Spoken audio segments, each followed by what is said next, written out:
এই বাংলাদেশ যদি আমরা বিনির্মাণ করতে চাই তাহলে সেক্ষেত্রে মতপার্থক্যের ঊর্ধ্বে উঠে বিভাজনের ঊর্ধ্বে উঠে আমাদেরকে ঐক্যবদ্ধভাবে এই বাংলাদেশ বিনির্মাণের দিকে যেতে হবে।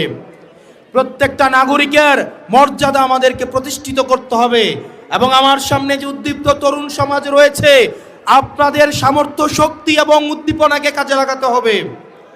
আমরা অতীতের রাজনীতিতে দেখেছি তরুণদেরকে লাঠিয়াল বাহিনী হিসাবে ব্যবহার করা হয়। আমরা চাই না তরুণরা কেবল লাঠিয়াল বাহিনী হিসাবে ব্যবহার হোক, আমরা বরং চাই তরুণরা নীতি নির্ধারণী পর্যায়ে থাকবে। তরুণদের আমরা চাই পরবর্তী বাংলাদেশ বিনির্মাণের যে অঙ্কর সেটা তারা নিয়ন্ত্রণ করবে ইনশাআল্লাহ। প্রিয় মনোহরগঞ্জবাসী, আমাদের এনসিপির নেতৃত্বে আমরা পরবর্তী বাংলাদেশ বিনির্মাণের জন্য প্রত্যেকটা উপজেলায় প্রত্যেকটা ওয়ার্ডে প্রত্যেকটা ইউনিয়নে আমরা আমাদের এনসিপির এই সাংগঠনিক কার্যতৎপরতা আমরা ছড়িয়ে দেব ইনশাআল্লাহ। প্রিয় মনোহরগঞ্জবাসী, আমরা এই সিস্টেমগুলোকে পরিবর্তন করতে চাই। আমরা পরিবর্তন করতে চাই যখন কোনো বিচার প্রার্থী বিচারকের কাছে যাবে মুখ দেখে তার বিচার হবে না, অপরাধের মানদণ্ড দেখে তার বিচার হবে। আমরা দেখতে পাই ক্ষমতাসীন যারা রয়েছে তারাই যদি থানায় যায়, তারা অপরাধী দলেরও যদি হয়ে থাকে, তারা যদি থানায় যায় আমরা দেখতে পাই ওসির সাথে বসে তারা খুশবু গল্প করে। একটা নিরীহ মানুষ যাদের নামে বিচার দিতে যাবে থানায় গিয়ে দেখে তারাই ওসির সাথে বসে টুস বিস্কুট আর দুধ চা, একদম ক্রিমওয়ালা দুধ চা বসে বসে খায়। স্বরাষ্ট্রমন্ত্রী চোখ খুলে দেখেন, মানুষ বিচার চাওয়া বন্ধ করে দিয়েছে। মানুষ বিচার চাওয়া বন্ধ করে দিয়েছে। আপনাদের কি অধঃপতন হলে মানুষ আর বিচারও চায় না, কারণ সে জানে বিচার চেয়ে লাভ নাই, কারণ সে বিচার পাবে না।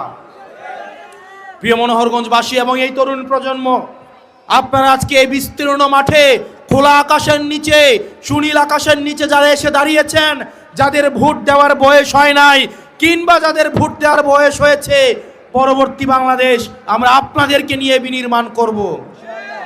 যেই বাংলাদেশের থানায় গেলে তার রাজনৈতিক পরিচয় জানতে চাওয়া হবে না, যেই বাংলাদেশে চাকরি পেতে হলে মামা চাচা এবং রাজনৈতিক দলীয় পরিচয় থাকা লাগবে না, যোগ্যতার ভিত্তিতে এই বাংলাদেশের প্রত্যেকটা নাগরিক চাকরিতে, মেধায়, নেতৃত্বে এবং রাজনৈতিক নেতৃত্বে আসতে পারবে। প্রিয় মনোহরগঞ্জবাসী, আমরা প্রিয় তরুণ প্রজন্ম, আপনারা দেখবেন অনলাইন জুয়া আপনাদের জন্য সহজলভ্য করে ফেলা হয়েছে। বাজারে অনলাইন জুয়ার সয়লাভ, অনলাইন জুয়া দিয়ে তরুণ প্রজন্মকে নষ্ট করে ফেলা হয়েছে।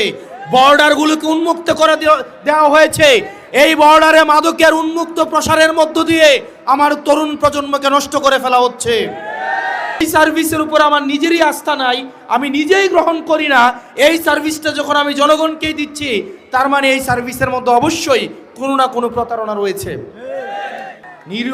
নিরপরাধ মানুষগুলো তখন থানা থেকে মাথা নত করে চলে আসে, কারণ সে জানে এই থানায় তার বিচার হবে না। আমলাদের ছেলে মেয়েদেরকে বিদেশে লেখে পড়াশোনা করায়।